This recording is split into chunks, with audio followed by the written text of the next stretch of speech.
아나스타시아가 들려주는 이야기. 베다시대의 의례.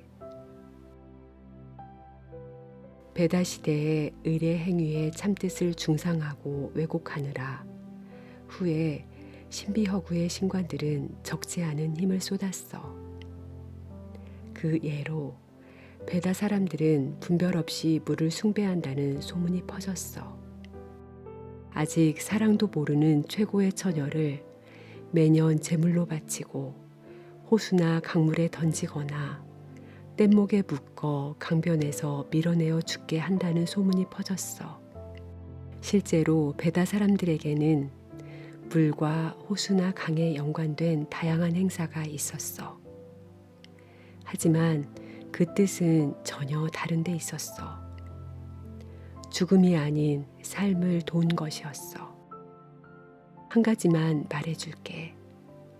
겉모습이 유사한 것은 오늘날까지 살아남았지. 하지만 비슷할 뿐이야. 합리적인 뜻, 위대한 그의 시적인 의미는 오늘날 불분명한 신비주의로 대체되고 말았어. 지금도 여러 나라에 물과 연관된 축제가 있어. 화환이나 예쁜 등, 촛불을 얹은 조그마한 뗏목을 강물에 밀어 넣으며 소원을 빌지. 자, 보아.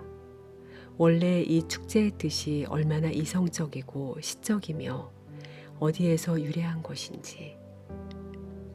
베다 시대의 처녀 한두 명이 그 수는 중요치 않고 고향 마을에서 사랑하는 짝을 찾지 못하는 경우가 있었어. 몇 개의 마을이 한꺼번에 보이는 큰 축제에서도 자기의 운명을 택하지 못했어. 선택의 폭이 제한적이었던 건 절대 아니야. 그들 앞에선 마치 신과도 같이 생각이 그윽한 시선을 가진 훌륭한 청년들이 축제의 마당에서 반짝였었거든. 하지만 처녀의 가슴, 즉 마음은 다른 사람을 기다린 거야. 사랑이 이들에게 오지 않은 것이지. 처녀는 누군가에 대해 꿈을 꾸었지. 하지만 누구인지 처녀 자신도 알지 못했어. 지금까지 어느 누구도 수수께끼인 사랑 에너지의 자유로운 선택을 설명하지 못해. 그래서 어느 정해진 날 처녀들은 강으로 나갔던 거야. 강변 잔잔한 곳에서 자그마한 뗏목을 방류한 거야. 꽃으로 만든 화환으로 뗏목의 테두리를 장식했어. 뗏목의 한가운데에는 과일즙이나 과실주를 담은 작은 주전자를 놓았어. 주전자 주변에는 과일들을 놓았고 음료는 처녀가 손수 만든 것이어야 했고 과일은 자기가 직접 가원에 심은 나무에서 딴 것이어야 했지. 뗏목에는 아마 실로 짠 끈이나 그 외 다른 것을 놓을 수 있었는데 반드시 손수 지은 것이어야 했어. 맨 마지막으로 뗏목에 조그마한 등을 내려놓았어. 강변에 놓은 모닥불을 돌며 처녀들은 원무를 추며 아직 알지 못하는 사랑하는 님에 대해 노래를 불렀어. 그러고 나서 모닥불에 타는 가지를 하나 집어서 등의 심지에 불을 붙인 거야. 강변에서 뗏목을 밀어 넣으면 물의 흐름을 따라 알 수 없는 먼 곳으로 떠내려간 거야.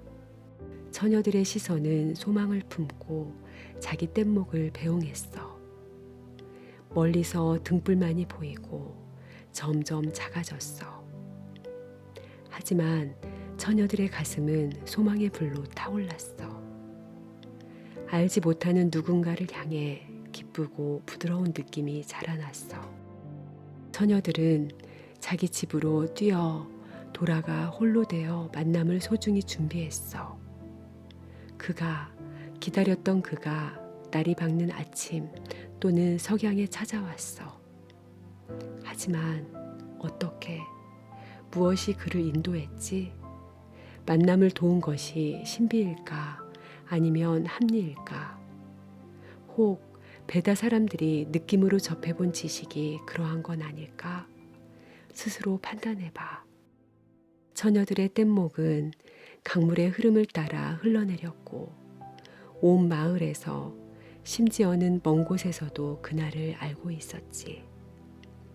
뗏목의 여행은 하루, 이틀, 사흘이 걸릴 수도 있었어. 낮과 달이 밝은 밤에 사랑을 알지 못한 청년들이 강변에서 홀로 소망을 품은 채 뗏목을 기다리고 있었어. 이제 그가 저 멀리서 떠내려오는 불빛을 보았어. 바로 물에 뛰어들어 사랑의 불빛을 향해 헤엄쳤지. 청정한 강물의 흐름은 청년의 뜨거운 몸을 태우는 게 아니라 부드럽게 감쌌어. 불빛이 점점 가까워지고 뗏목들의 윤곽이 나타났어. 그중 더 아름다운 게 있었지. 청년은 그중 하나를 골랐어. 자기의 선택이 최고라 생각하며 이유는 알 수 없지. 청년은 뗏목을 손으로 밀거나 뺨에 테두리를 대고 밀어서 강 한가운데서 강변으로 몰았어. 강물은 흐름으로 청년과 장난을 치는 듯 했어. 그렇지만 몸은 점점 더 힘이 충만했고 강물의 장난을 눈치채지 못했지만 생각은 이미 강변에 가 있었지. 청년은 뗏목을 땅에 조심조심 내려놓았어.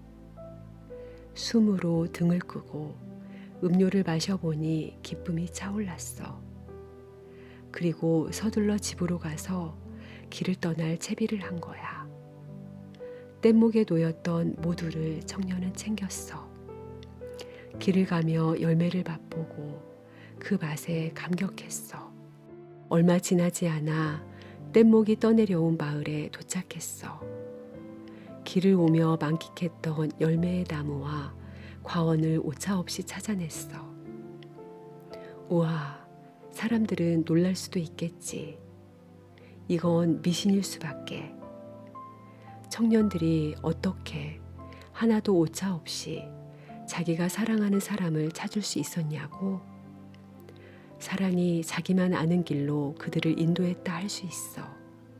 하지만 난 더 단순히 말할 수 있지. 등도 도움이 된 거야. 조그만 용기에는 기름이 담겨 있고 심지가 그 기름에 떠서 타고 있었지. 그 용기에는 눈금이 새겨져 있었어. 그걸 보면 누구든 등불이 얼마나 오래 탔는지 쉽게 알 수 있었던 거야. 강물의 흐름 속도도 알려져 있었어. 아주 쉬운 과제이지. 쉽게 풀었어. 마을에서 자기가 먹어본 열매의 나무를 찾기란 베다 시대의 청년에겐 하나도 어려운 일이 아니었어. 열매가 서로 비슷해 보이는 건 부주의한 사람한테만 그래. 심지어는 나란히 자라는 같은 식물의 열매라도 모습과 색깔, 냄새, 그리고 맛에서 차이가 있어. 한 가지 정확히 설명이 안 되는 게 있어. 도대체 무엇 때문에 그녀와 그가 처음 만나자마자 반드시 사랑에 빠졌을까? 그 사랑이란 유난히 뜨거웠거든. 현대의 철학자라면 이렇게 답했을 거야. 그건 간단하지 않소. 그들의 느낌은 만남이 성사되기 전부터 꿈으로 달궈진 것이요. 흰 머리카락이 멋진 배둔이라면 그 비슷한 질문에 교묘한 웃음을 머금은 채 답했을 거야. 우리 강은 언제나 장난꾸러기였다오.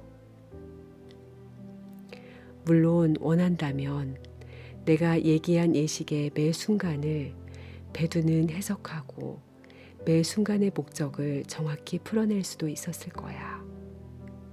유대한 경전을 쓸 수도 있고, 하지만 배둔이라면 그런 일에 누구도 생각을 허비하지 않아.